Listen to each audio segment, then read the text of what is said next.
ओम शांति। 12 फरवरी 2025 के ईश्वरीय महावाक्य। पहले सुनते हैं मुरली के मुख्य पॉइंट्स। बाबा ने कहा, अभी सारी सृष्टि, सारा ड्रामा अच्छी रीति तुम्हारी बुद्धि में याद है। सिवाय तुम ब्राह्मणों के और कोई को भी यह रूहानी नॉलेज मिल न सके। तुम सब जौहरी हो। बाप द्वारा तुम्हें अविनाशी ज्ञान रत्नों के जवाहरात मिले हुए हैं। जिनके पास अच्छे रत्न होंगे वह खुद भी साहूकार बनेंगे, औरों को भी बनाएंगे। फिर बाबा ने कहा, तुम बादल भी हो, लेकिन कोई बादल तो खूब बरसते हैं, कोई बिल्कुल ही नहीं बरसते। जरूर ज्ञान को खींचने की ताकत नहीं है। तुम बच्चों को उनका संग करना चाहिए जो ज्ञानवान हो। अच्छे ज्ञानी और योगी की पीठ पकड़नी चाहिए। वह जरूर आप समान फूल ही बनाएगा। मुख्य बात है अल्फ को याद करो। बाकी है सारी रेजगारी की बातें। वह सब तो धारण कर ना सके। जो धारण कर सकते हो बाप वही तुमको समझाते हैं। लास्ट में बाबा ने कहा, सर्विस करना तो तुम्हारा फर्ज है। इसमें अहंकार नहीं आना चाहिए। बाप समान निरहंकारी बनो। मैं यह करता हूं, मैं वह करता हूं, ये अहंकार आया और गिरा। और अब सुनते हैं महावाक्यों को विस्तार से। मुरली का सार। मीठे बच्चे, तुम बहुत बड़े जौहरी हो। तुम्हें अविनाशी ज्ञान रत्नों रूपी जवाहरात देकर सबको साहूकार बनाना है। प्रश्न, अपने जीवन को हीरे जैसा बनाने के लिए किस बात की बहुत बहुत संभाल चाहिए? उत्तर, संग की। बच्चों को संग उनका करना चाहिए जो अच्छा बरसते हैं। जो बरसते नहीं उनका संग रखने से फायदा ही क्या। संग का दोष बहुत लगता है। कोई किसके संग से हीरे जैसा बन जाते हैं, कोई फिर किसके संग से ठिक्कर बन जाते हैं। जो ज्ञानवान होंगे वह आप समान जरूर बनाएंगे, संग से अपनी संभाल रखेंगे। ओम शांति। मीठे मीठे रूहानी बच्चों को सारी सृष्टि, सारा ड्रामा अच्छी रीति बुद्धि में याद है।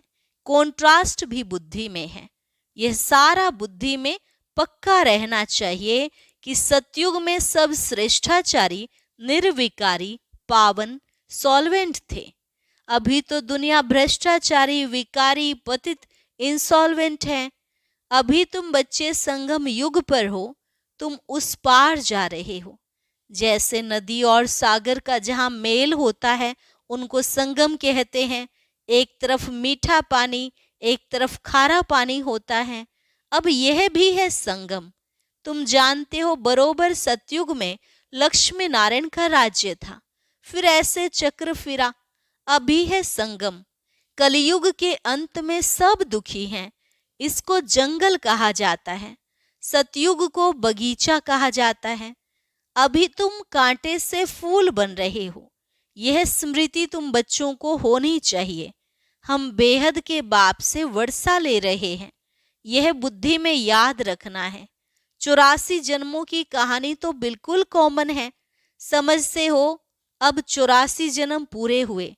तुम्हारी बुद्धि में तरावट है कि हम अभी सतयुगी बगीचे में जा रहे हैं। अब हमारा जन्म इस मृत्यु लोक में नहीं होगा। हमारा जन्म होगा अमरलोक में। शिव बाबा को अमरनाथ भी कहते हैं। वह हमको अमर कहानी सुना रहे हैं। वहां हम शरीर में होते भी अमर रहेंगे। अपनी खुशी से टाइम पर शरीर छोड़ेंगे। उसको मृत्यु लोक नहीं कहा जाता। तुम किसको भी समझाएंगे तो समझेंगे बरोबर इनमें तो पूरा ज्ञान है। सृष्टि का आदि और अंत तो है ना। छोटा बच्चा भी जवान और वृद्ध होता है, फिर अंत आ जाता है, फिर बच्चा बनता है। सृष्टि भी नई बनती, फिर क्वार्टर पुरानी, आधी पुरानी और फिर सारी पुरानी होती है, फिर नई होगी। यह सब बातें और कोई एक दो को सुना नहीं सकते। ऐसी चर्चा कोई कर नहीं सकते सिवाय तुम ब्राह्मणों के। और कोई को रूहानी नॉलेज मिल न सके। ब्राह्मण वर्ण में आए तब सुने, सिर्फ ब्राह्मण ही जाने। ब्राह्मणों में भी नंबरवार हैं, कोई यथार्थ रीति सुना सकते हैं, कोई नहीं सुना सकते हैं, तो उन्हों को कुछ मिलता नहीं है। जौहरियों में भी देखेंगे, कोई के पास तो करोड़ों का माल रहता है, कोई के पास तो 10,000 का भी माल नहीं होगा। तुम्हारे में भी ऐसे हैं। जैसे देखो, यह जनक है, यह अच्छा जौहरी है, इनके पास वैल्यूएबल जवाहरात हैं, किसको देकर अच्छा साहूकार बना सकती है। कोई छोटा जौहरी है, जास्ती दे नहीं सकते तो उनका पद भी कम हो जाता है। तुम सब जौहरी हो। यह अविनाशी ज्ञान रत्नों के जवाहरात हैं। जिसके पास अच्छे रत्न होंगे वह साहूकार बनेंगे, औरों को भी बनाएंगे। ऐसे तो नहीं सब अच्छे जौहरी होंगे। अच्छे अच्छे जौहरी बड़े बड़े सेंटर्स पर भेज देते हैं, बड़े आदमियों को अच्छी जवाहरात दी जाती है, बड़े बड़े दुकानों पर एक्सपर्ट रहते हैं। बाबा को भी कहा जाता है सौदागर, रत्नागर। रत्नों का सौदा करते हैं। फिर जादूगर भी है, क्योंकि उनके पास ही दिव्य दृष्टि की चाबी है। कोई नौधा भक्ति करते हैं तो उनको साक्षात्कार हो जाता है। यहाँ वह बात नहीं है। यहाँ तो अनायास घर बैठे भी बहुतों को साक्षात्कार होता है। दिन प्रतिदिन सहज होता जाएगा। कईयों को ब्रह्मा का और श्री कृष्ण का भी साक्षात्कार होता है। उनको कहते हैं ब्रह्मा के पास जाओ, जाकर उनके पास प्रिंस बनने की पढ़ाई पढ़ो। यह पवित्र प्रिंस प्रिंसेस चले आते हैं ना। प्रिंस को पवित्र भी कह सकते हैं, पवित्रता से जन्म होता है ना। पतित को भ्रष्टाचारी कहेंगे। पतित से पावन बनना है, यह बुद्धि में रहना चाहिए, जो किसको समझा भी सको। मनुष्य समझते हैं यह तो बड़े सेंसिबल हैं। बोलो, हमारे पास कोई शास्त्रों आदि की नॉलेज नहीं है। यह है रूहानी नॉलेज, जो रूहानी बाप समझाते हैं। यह है त्रिमूर्ति ब्रह्मा विष्णु शंकर। यह भी रचना है। रचयिता एक बाप है। वह होते हैं हद के क्रिएटर। यह है बेहद का बाप, बेहद का क्रिएटर। बाप बैठकर पढ़ाते हैं, मेहनत करनी होती है। बाप गुलगुल फूल बनाते हैं। तुम हो ईश्वरीय कुल के, तुमको बाप पवित्र बनाते हैं। फिर अगर अपवित्र बनते हैं तो कुल कलंकित बनते हैं। बाप तो जानते हैं ना। फिर धर्मराज द्वारा बहुत सजा दिलाएंगे। बाप के साथ धर्मराज भी है। धर्मराज की ड्यूटी भी अभी पूरी होती है, सतयुग में तो होगी ही नहीं। फिर शुरू होती है द्वापर से। बाप बैठ कर्म अकर्म विकर्म की गति समझाते हैं। कहते हैं ना, इसने आगे जन्म में ऐसे कर्म किए हैं जिसकी यह भोगना है। सतयुग में ऐसे नहीं कहेंगे। बुरे कर्मों का वहां नाम नहीं होता। यहाँ तो अच्छे बुरे दोनों हैं, सुख दुख दोनों हैं, परंतु सुख बहुत थोड़ा है। वहां फिर दुख का नाम नहीं। सतयुग में दुख कहाँ से आया? तुम बाप से नई दुनिया का वर्षा लेते हो। बाप है ही दुख हरता सुख करता। दुख कब से शुरू होता है यह भी तुम जानते हो। शास्त्रों में तो कल्प की आयु ही लंबी चौड़ी लिख दी है।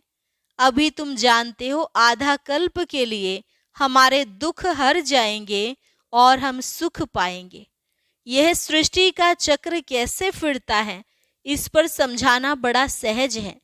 यह सब बातें तुम्हारे सिवाय और कोई की बुद्धि में हो ना सके। लाखों वर्ष कह देने से यह सब बातें बुद्धि से निकल जाती हैं। अभी तुम जानते हो यह चक्र 5000 वर्ष का है। कल की बात है, जबकि इन सूर्यवंशी चंद्रवंशियों का राज्य था। कहते भी हैं ब्राह्मणों का दिन। ऐसे नहीं शिव बाबा का दिन कहेंगे। ब्राह्मणों का दिन, फिर ब्राह्मणों की रात। ब्राह्मण फिर भक्ति मार्ग में भी चले आते हैं। अभी है संगम, न दिन है न रात है।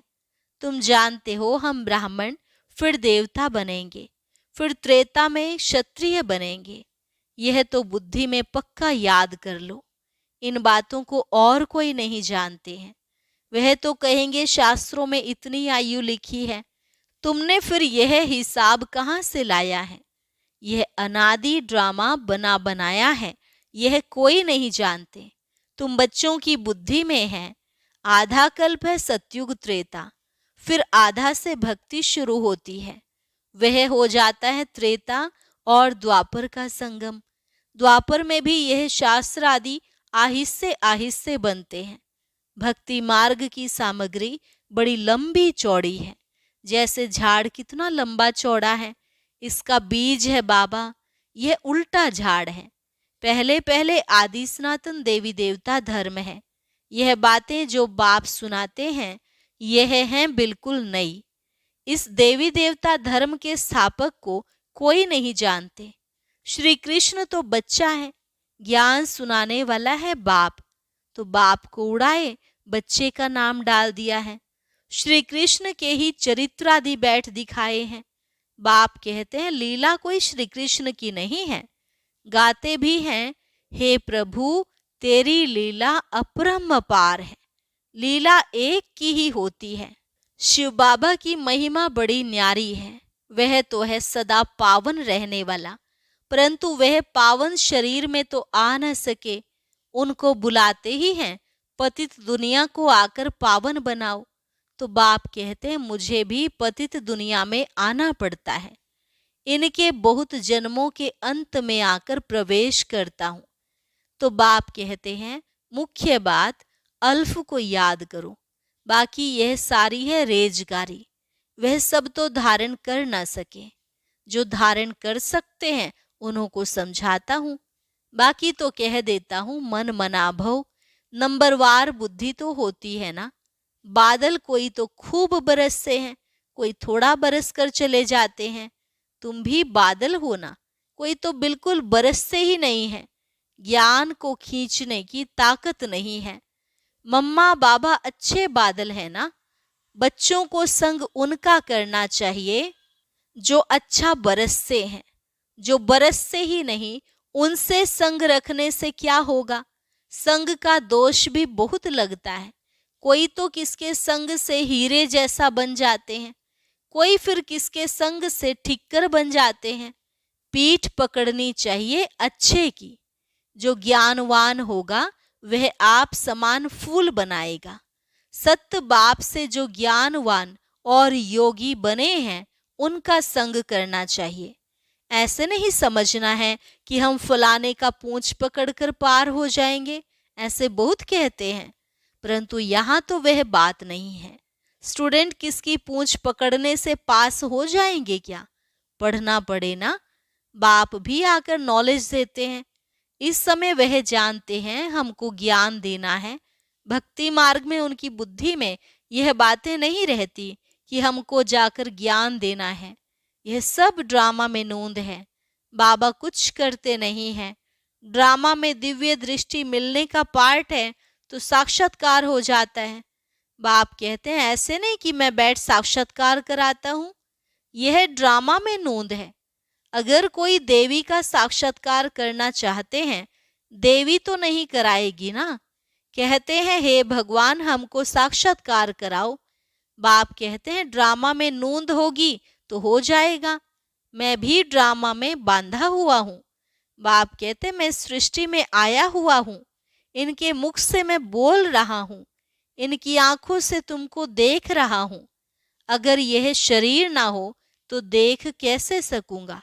पतित दुनिया में ही मुझे आना पड़ता है। स्वर्ग में तो मुझे बुलाते ही नहीं, मुझे बुलाते ही हैं संगम पर। जब संगम युग पर आकर शरीर लेता हूँ तभी देखता हूँ। निराकार रूप में तो कुछ देख नहीं सकता हूँ। ऑर्गन्स बिगर आत्मा कुछ भी कर ना सके। बाबा कहते हैं मैं देख कैसे सकता, चुरपुर कैसे कर सकता बिगर शरीर के? यह तो अंधश्रद्धा है जो कहते हैं कि ईश्वर सब कुछ देखता है, वह सब कुछ करते हैं।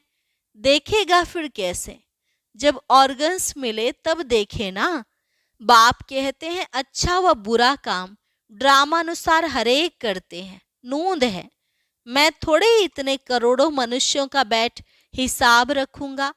मुझे शरीर है तब सब कुछ करता हूं। करण करावन हार भी तब कहते हैं, नहीं तो कह ना सके। मैं जब इसमें आऊं तब आकर पावन बनाऊं। ऊपर में आत्मा क्या करेगी? शरीर से ही पार्ट बजाएगी ना। मैं भी यहाँ आकर पार्ट बजाता हूँ। सतयुग में मेरा पार्ट है नहीं। पार्ट बिगर कोई कुछ कर ना सके।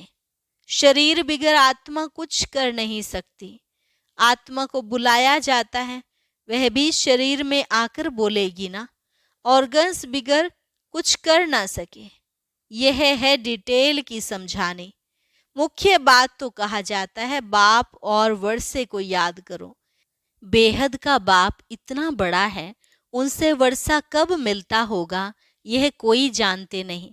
कहते हैं आकर दुख हरो सुख दो, परंतु कब ये किसको पता नहीं है। तुम बच्चे अभी नई बातें सुन रहे हो। तुम जानते हो हम अमर बन रहे हैं, अमर लोक में जा रहे हैं। तुम अमर लोक में कितना बार गए हो? अनेक बार। इसका कभी अंत नहीं होता। बहुत कहते हैं क्या मोक्ष नहीं मिल सकता? बोलो नहीं। यह अनादि अविनाशी ड्रामा है। यह कभी विनाश नहीं हो सकता। यह तो अनादि चक्र फिरता ही रहता है।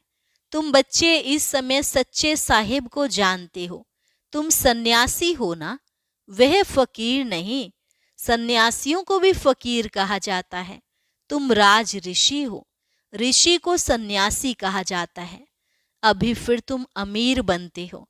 भारत कितना अमीर था, अभी कैसा फकीर बन गया है। बेहद का बाप आकर बेहद का वर्षा देते हैं। गीत भी है, बाबा आप जो देते हो सो कोई दे ना सके।